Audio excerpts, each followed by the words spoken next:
Okey, bismillahirrahmanirrahim. Assalamualaikum warahmatullahi wabarakatuh dan selamat sejahtera. Okey, kita dah masuk Ramadan yang ke-11 kan? Dah masuk dalam kajian literatur.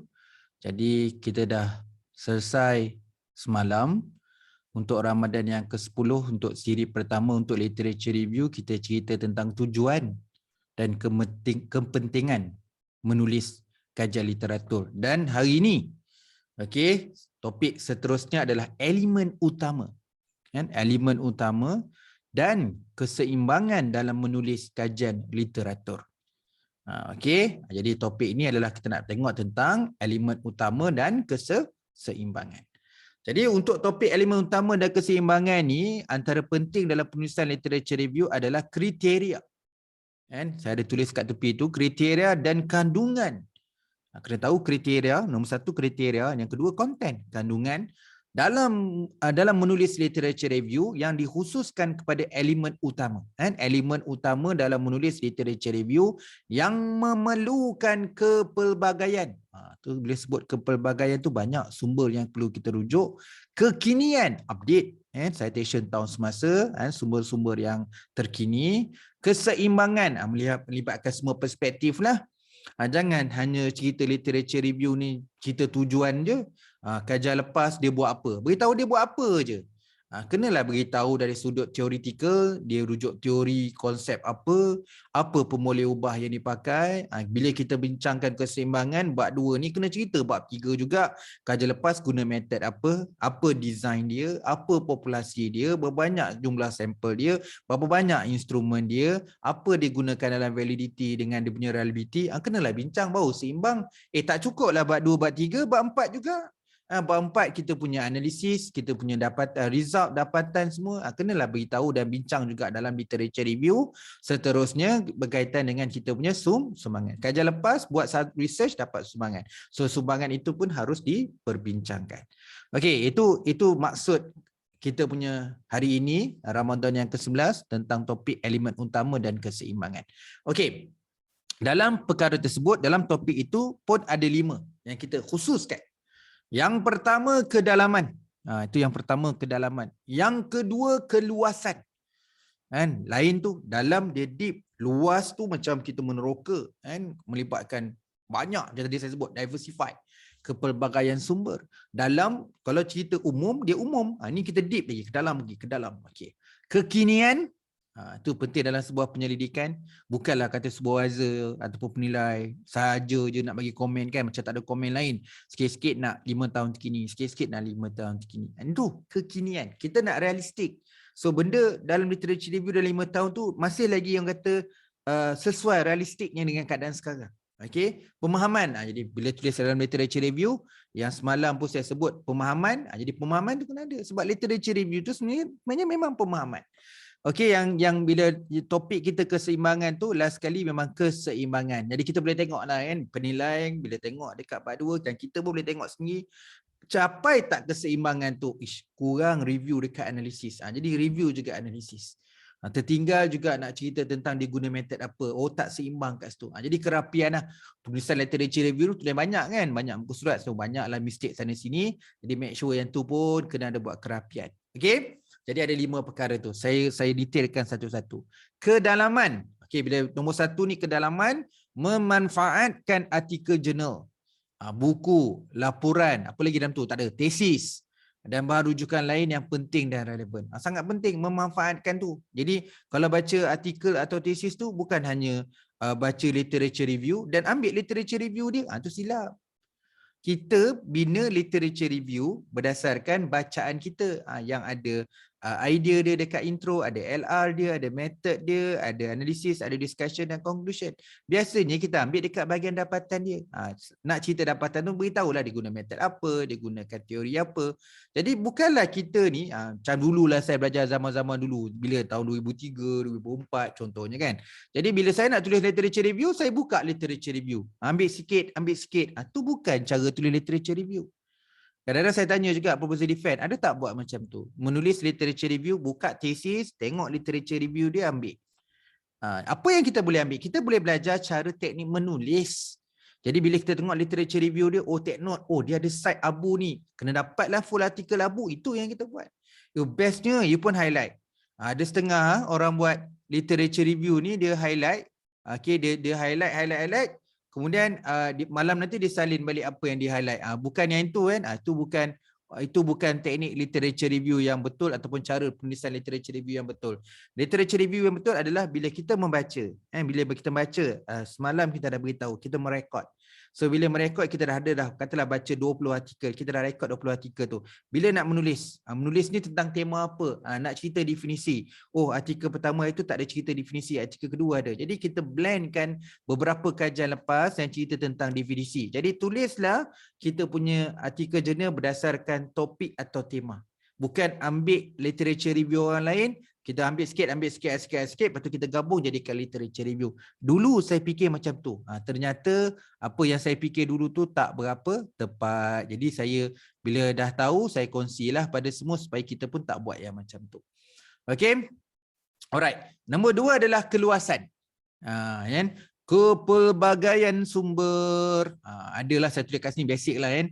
Input, proses, output tu. Jadi dekat input tu adalah idea lah. So pun kita tahu dalam penyelidikan ni kita sebut proses penyelidikan. Macam-macam. Nak identify teori, nak identify design. Jadi saya sebut proses dan sumbangan. Jadi bila sebut keluasan tu melibatkan input, proses dan juga output. Output tu sumbangan lah penyelidikan yang lepas ataupun perspektif daripada industri. Bila sebut penyelidikan lepas tu secara empirikal banyak merujuk pada akademia lah. Artikel jurnal, tesis dan sebagainya. Tapi report-report industri pun kena lihat juga. Dari segi aspek menggambarkan keluasan. Seterusnya kekinian. Rujukan terkini lah, citation. Dalam membekal maklumat dalam menjawab objektif dengan research question. Kita nak bawa apa yang kita tuliskan tu bahawa betul-betul realistik dengan keadaan sekarang ni.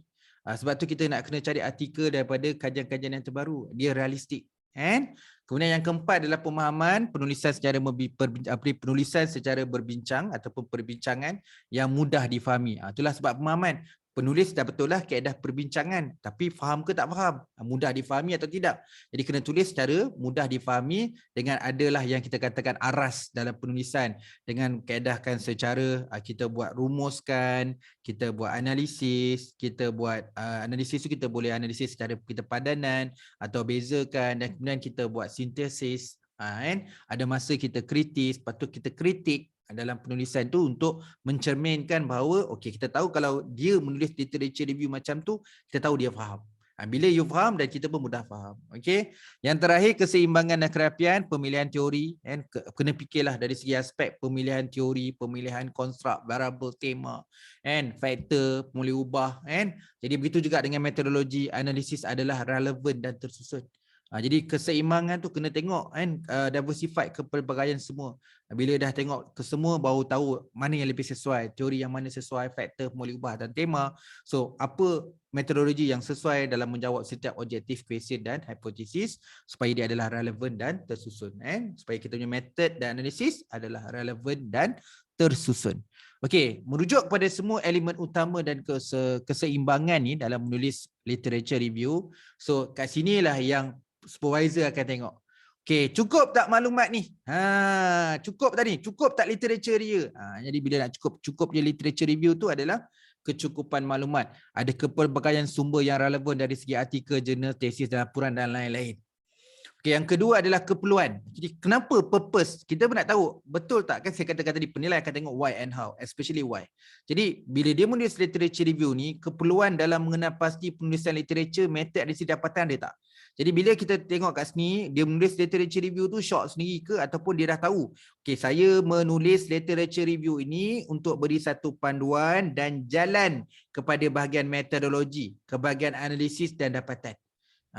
Jadi kita tahu penulisan literature review kita ni, kaedah perbincangan kita ni tahu dikhususkan pada setiap objektif, question dan hipotesis supaya literature review ni masa bila kita buat method, kita tahu apa method nak kena buat. So method tahu apa dia patut buat sekarang ni, analisis dan juga bila dapat dapatan. Jadi bila dapat dapatan ni, kita dapat tahu bahawa okey, dapatan ni betul lah macam ni. Jadi kita dah dapat jalan dekat method dan analisis tadi. Daripada mana dapat method analisis? Yalah, dapatan bergantung pada analisis, analisis bergantung pada method, method bergantung pada literature review.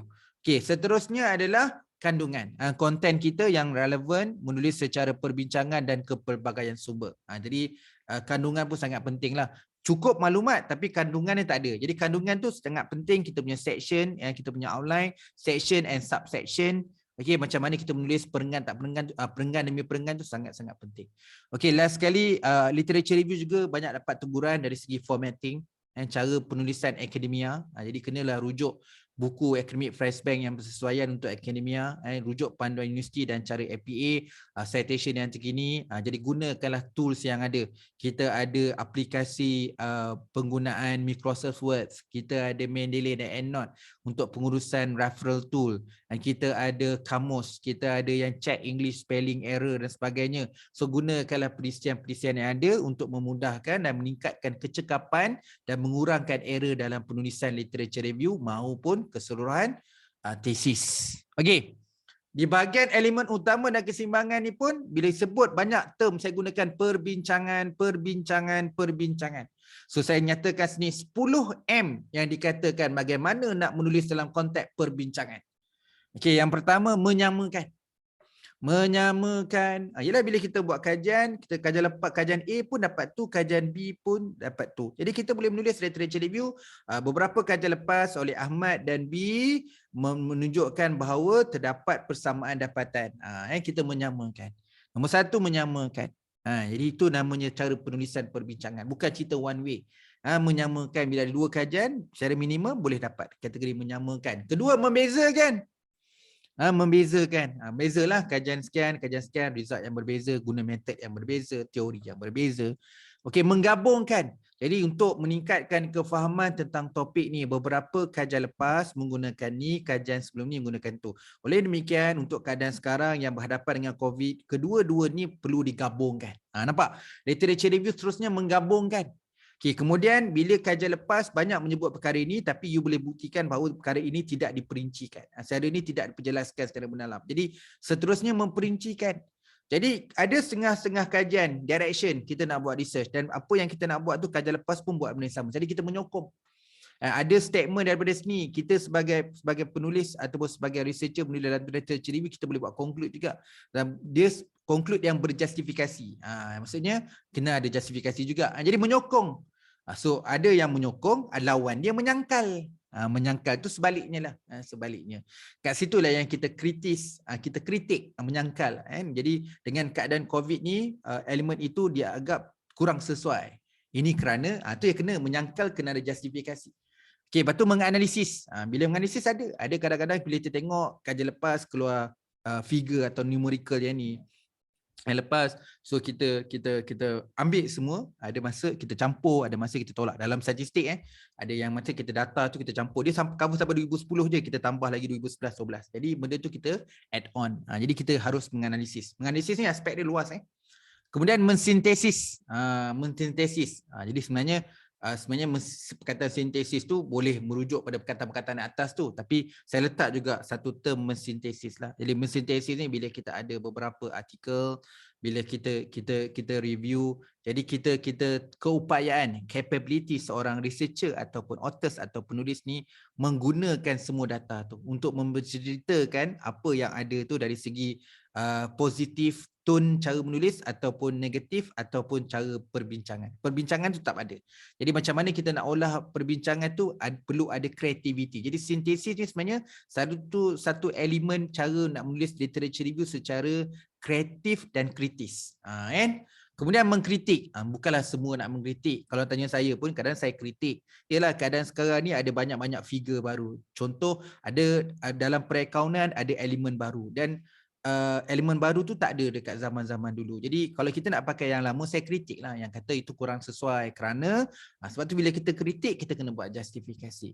Dan yang terakhir adalah merumuskan. Jadi memang boleh, kalau tanya saya pun ada buat rumusan kecil. Setiap perenggan yang terakhir itu saya buat rumusan.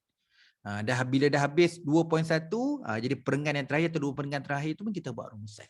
Okey, itu 10M yang sangat penting kat sini. Menyamakan, bezakan, gabung, memperincikan, menyokong, menyangkal, menganalisis, mensintesis, mengkritik dan merumuskan. Okey, semoga sesi yang kedua di bulan Ramadan ni untuk topik literature review, jadi dapat dapat meningkatkan kita punya kefahaman bagaimana nak menulis literature review dan juga menulis tesis ataupun artikel jurnal untuk memahami elemen utama dan keseimbangan dalam menulis kajian literatur.